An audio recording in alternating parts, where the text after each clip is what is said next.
दोस्तों नमस्कार, N world में आपका स्वागत है। दोस्तों, भारत 1947 में आज़ाद हुआ और इसी के साथ एक दुनिया का सबसे बड़ा क्वेश्चन था कि आखिर समूचे ह्यूमन हिस्ट्री में क्या कभी नेपाल भी किसी गुलाम रहा है? जी नहीं दोस्तों, ना तो मुगल और ना ही अंग्रेज कभी भी नेपाल को अपना गुलाम बना पाए, क्योंकि वह कुदरती किले में ही मौजूद था। यानी हिमालय की वादियों और ऊंचाई में बसा हुआ यह देश कभी भी किसी ना तो मुगलों का और ना ही अंग्रेजों का कभी भी गुलाम रहा है। इसकी ये बिल्कुल वजह नहीं है कि नेपाल हमेशा से ही एक सशक्त फौज वाला देश रहा है। उसकी भूभौगोलिक स्थिति और उसके लोकेशन को देखते हुए वहाँ पे कभी भी किसी ने घुसने की कोशिश भी नहीं की।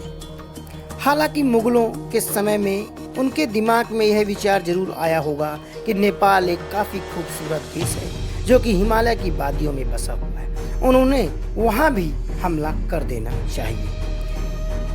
इसका विचार इसलिए भी उनका नहीं आता रहा होगा क्योंकि उसकी भौगोलिक परिस्थितियाँ ही कुछ ऐसी हैं। उनको कुदरती ऐसा वरदान है कि वह इतनी ऊंचाई में है कि वहाँ जाने से मुगल के हाथ पांव और साथ ही अंग्रेजों के भी हाथ पांव फूलने लगा करते रहे होंगे। हालांकि हम अब इस बात के सिर्फ कयास ही लगा सकते हैं कि आखिर नेपाल कभी गुलाम क्यों नहीं बना, और अब हम उसके भौगोलिक स्थिति को ही इसका सबसे बड़ा जिम्मेदार और उसकी ताकत भी मान सकते हैं। नेपाल जो कि हमारा एक पड़ोसी और फ्रेंडली देश है। दोस्तों, मुगल हिस्ट्री में बाबर का एक सबसे महत्वपूर्ण योगदान था और उसे ही मुगल साम्राज्य की स्थापना के लिए भी जिम्मेदार माना जाता है। अकबर के शासनकाल में मुगल साम्राज्य काफ़ी तेजी से बढ़ा और फला फूला। यानी भारतीय उपमहाद्वीप पर अकबर ने ही मुगल साम्राज्य का दबदबा सारे ओर यानी चौतरफा बढ़ा दिया था। औरंगजेब के शासनकाल में इसका ज़्यादा विस्तार हुआ, लेकिन औरंगजेब एक सबसे क्रूर शासक के रूप में समूचे भारतवर्ष में ही उभरा और इससे यहाँ की जनता भी काफ़ी नाखुश थे। तो आपको बता दें कि मुगलों का साम्राज्य काबुल से लेकर के कावेरी घाटी और गुजरात से लेकर बंगाल तक मुगलों का ही साम्राज्य रहा। लेकिन एक ऐसा भी इलाका था हमारे ही आसपास के भूभाग में जिस पर वह कभी हमला नहीं कर पाए।